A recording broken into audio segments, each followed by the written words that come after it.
என் பேர் பிரஷிதா. நான் கோயம்புத்தூர் டிஸ்ட்ரிக்ட் தமிழ்நாட்டிலேருந்து வரேன்.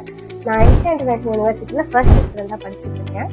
நான் இந்த வீடியோ என்ன ஷேர் பண்ணணும்னு நினைக்கிறேன்னா, நான் எப்படி இந்த காலேஜில் ஜாயின் பண்ணேன், என்னோட எக்ஸ்பீரியன்ஸ் என்னன்னு உங்களுக்கு சொல்லணும்னு நினைக்கிறேன். ஸோ நான் 12th முடிச்சதுக்கப்புறமா 1 year ரீடிங் ரிப்பீட் பண்ணியிருக்கேன். ஸோ நான் இந்த டிஃபிகல்ட் பேப்பர் இருந்துச்சு பார்த்தீங்கன்னா, அந்த டைமில் நான் நீட் எக்ஸாம் எழுதிருந்தேன். ஸோ அது எங்களுக்கு நல்லாவே தெரியும் எவ்வளோ டிஃபிகல்ட்டாக இருந்துச்சு. நிறையா பேர்னால மார்க்ஸ் ஸ்கோர் பண்ண முடியல. ஸோ என்னாலையும் என்னோட கட் ஆஃபை ஸ்கோர் பண்ண முடியல. ஸோ அதனால் எனக்கு அதுக்கு என்ன பண்ணுறதுனே தெரியல. திருப்பி ரிப்பீட் போடலாமா, போட்டால் நெக்ஸ்ட் டைம் நம்மளால் கட் ஆஃப் வாங்க முடியுமா, பிகாஸ் இதுவே ரொம்ப கஷ்டமாக இருந்துச்சு. ஸோ நெக்ஸ்ட் என்னால் என்ன பண்ண முடியும், அதெல்லாம் எனக்கு ரொம்ப டவுட்டாக இருந்துச்சு. ஸோ அந்த டைமில் அப்ராட் மெடிக்கல் படிக்கிறதுங்கிறது கொஞ்சம் அதிகமாக தெரியப்பட்ட டைம். ஸோ நானும் அதுக்கப்புறம் சர்ச் பண்ண ஆரம்பித்தேன். நானே எல்லாத்துக்கும் சர்ச் பண்ணவும் நான் ஒரு கன்சல்டன்சி ரீச் பண்ணிட்டேன். ஸோ அவங்களும் எனக்கு நிறையா அவங்களும் எனக்கு நிறையா மெடிக்கல் யூனிவர்சிட்டி அப்ராடில் கொடுத்தாங்க. ஸோ அதை நான் எல்லா யூனிவர்சிட்டியும் ரிசர்ச் பண்ணும்போது எனக்கு ஏசியா இன்டர்நேஷனல் யூனிவர்சிட்டி பெட்டராக ஃபீல் ஆச்சு. ஸோ அதுக்கப்புறம் நான் என்ன பண்ணேன்னா, நான் அதோட நிறுத்தாமல் என்எம்சி கைட்லைன்ஸ்லாம் அங்கே கரெக்டாக இருக்கா, WHO அதுக்கு வெரிஃபை ஆயிருக்கா எல்லாமே செக் பண்ணேன். அது போக என்னோட கன்சல்டன்சியை நான் சீனியர்ஸ்கிட்ட பேசணும், அதுக்கு ஸ்டூடெண்ட்ஸை நான் ரீச் அவுட் பண்ணணும்னு ட்ரை பண்ணி அவங்ககிட்டையும் பேசினேன். ஸோ எனக்கு அதெல்லாம் கம்பேர் பண்ணும்போது இந்த யூனிவர்சிட்டி பெஸ்ட்டாக ஃபீல் ஆச்சு.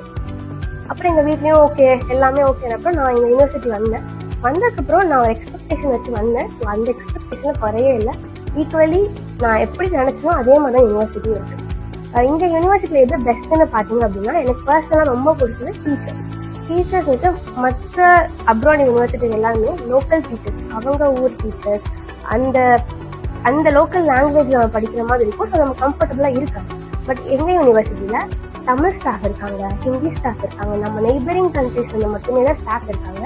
ஸோ எனக்கு அது ரொம்பவே ஈஸியாக இருக்குது. ஸ்லாங் ப்ராப்ளம் எனக்கு அது ஒரு பெரிய பிரச்சனையாகவே தெரியல.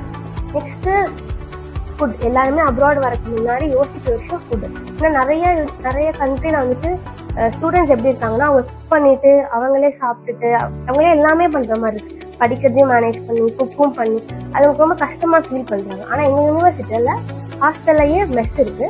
ஸோ அந்த மெஸ்ஸோ ஃபுட்டும் பார்த்தீங்கன்னா நம்மளோட பிளேஸ் ஸ்டைலில் நம்ம கண்ட்ரி ஸ்டைலில் ஃபுட் இருக்கனால அது ரொம்பவே ஈஸியாக இருக்குது. நீங்கள் எப்படி சாப்பிட்றீங்களோ அதே மாதிரி தான் நாங்களும் இங்கே சாப்பிட்டுட்டு நல்லா படிச்சுட்டு இருக்கோம். நல்ல என்விரான்மெண்ட் இருக்குது. ஹாஸ்டலும் பார்த்தீங்க அப்படின்னா எப்படி சொல்கிறது, ரொம்ப பெட்டராக இருக்குன்னு சொல்லலாம். இந்தியாவில் இருக்க யூனிவர்சிட்டியில் கூட இந்த மாதிரி ஹாஸ்டல் இருக்குமா எனக்கு தெரியல. பட் எங்கள் ஹாஸ்டல்ஸ் தான் இன்னும் பெட்டராக இருக்குது.